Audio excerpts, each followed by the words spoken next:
코로나 같은 감염병에 대비하고 도시와 농촌 사이의 의료 격차를 해소하기 위해 정부가 의대 정원을 대폭 늘리겠다고 밝혔습니다.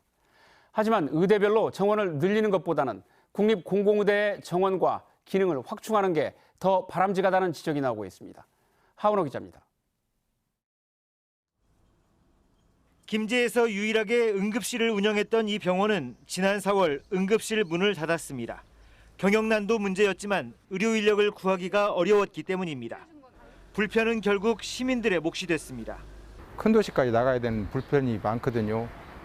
좀 어떻게 보면 김제에 좀 창피한 일인 것 같아요. 응급실이 없다는 게. 타 지역에 비해서 소외된 느낌도 받고 그렇습니다.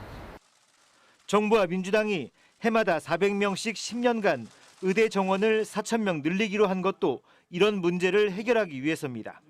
지역의사제는 해당 지역에서 양성된 의료 인력이 그 지역에 정주하면서 지역 주민에게 양질의 의료 서비스를 제공해서 지역 간의 의료 격차를 해소하는 것에 기여할 것입니다.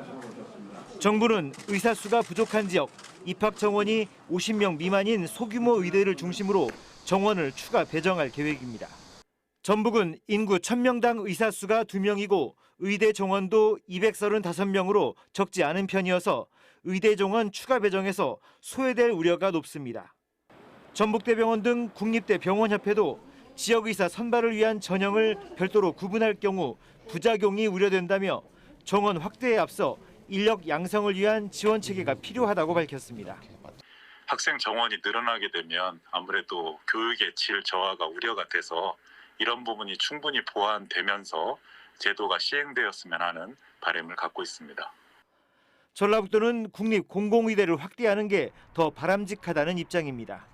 공공의대의 정원을 좀 확대하고 그 기능을 강화해서 실질적으로 연속성 있게 공공의료 인력을 양성해서 지역에 오랫동안 남아서 공공의료 역할을 할 수 있는 당정의 공공의료 인력 확충 방안이 공공의대 정원 확대로 이어질지 주목됩니다. JTB 뉴스 하원호입니다.